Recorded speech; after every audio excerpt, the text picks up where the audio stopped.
We're back in Miami Life. You know, one of our favorite recurring franchises here is Person of Interest, where we profile people who stand out for who they are and also for what they do. Well, this week, that person is Miami Dolphins fullback Alec Ingold.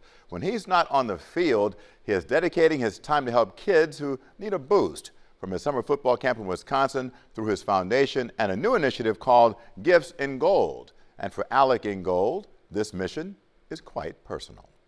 Gifts in Gold is the second-year campaign we're doing just to help with our groups down here in South Florida. So there's a number of different group homes we like to support, and wanted to tie it into a season-long campaign with the Dolphins offense.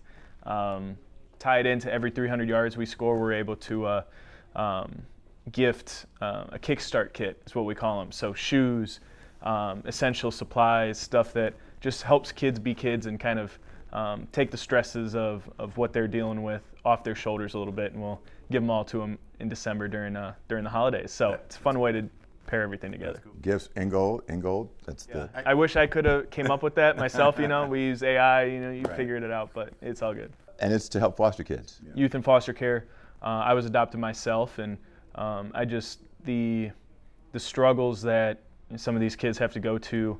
It's a huge part of my foundation, my family's story, and we want to be vulnerable with that story and share it and kind of shed some light on those that are looking to be adopted, have been adopted, looking for their identity, looking in the mirror and kind of trusting themselves to be the best version of themselves.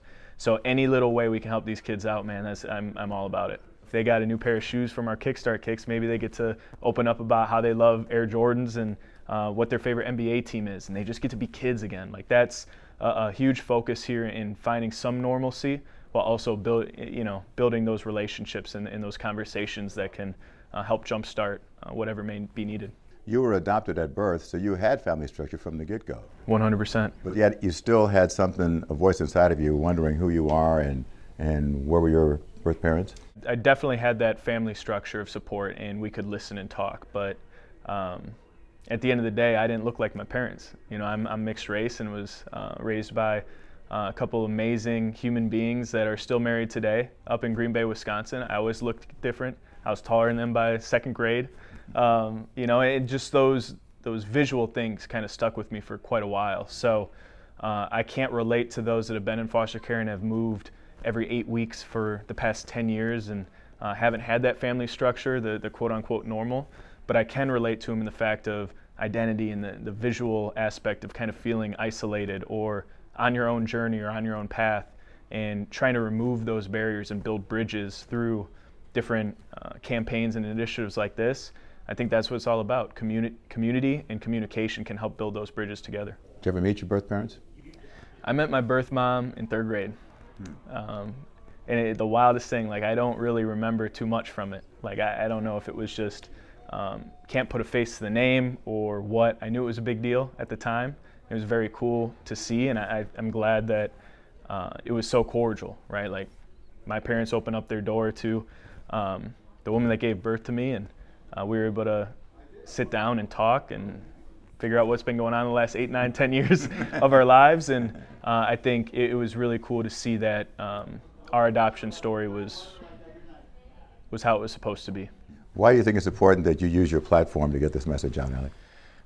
Man, I think the NFL, the Miami Dolphins, it's a huge platform. And you know, growing up around an NFL team, I always saw those guys as superheroes, man. On Sundays, like go to church and then go watch the Packers play, and it was like larger than life, man. And to understand in a full circle capacity that responsibility is now on my shoulders, I want to do the absolute best I can to make sure that I'm taking the helmet off.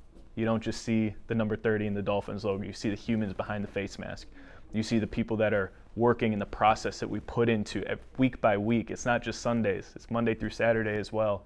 And that's something I didn't realize growing up, but that's something I want these kids in this next generation to see, the hard work, the dedication, the process over the results, rather than the Instagram highlight reels that are popping off right now. What have you learned from some of these foster kids that you've interacted with? Man, we had a financial literacy money mini camp this past summer, and we had a kid share his adoption story, why he had 2 last names in front of a bunch of kids, and it was very hard for him. But the courage that it took to share that with a group of people that, yeah, you might have had conversation in the lunchroom, but you hadn't had a conversation like that yet. We definitely focus on developing those soft skills, shaking somebody's hand, and for him to have the confidence and the courage to speak his truth. You're definitely able to see the light bulbs go off of, oh, I can be myself. I don't have to be anybody else. I can own who I want to be, what my dreams are, and I can go chase it. So you can learn a lot about courage, curiosity from these kids, and giving them the avenues and the platforms to do so. To the larger community, what would you say that South Florida can do to make life better for foster kids? I think we're a lot more similar than we might seem.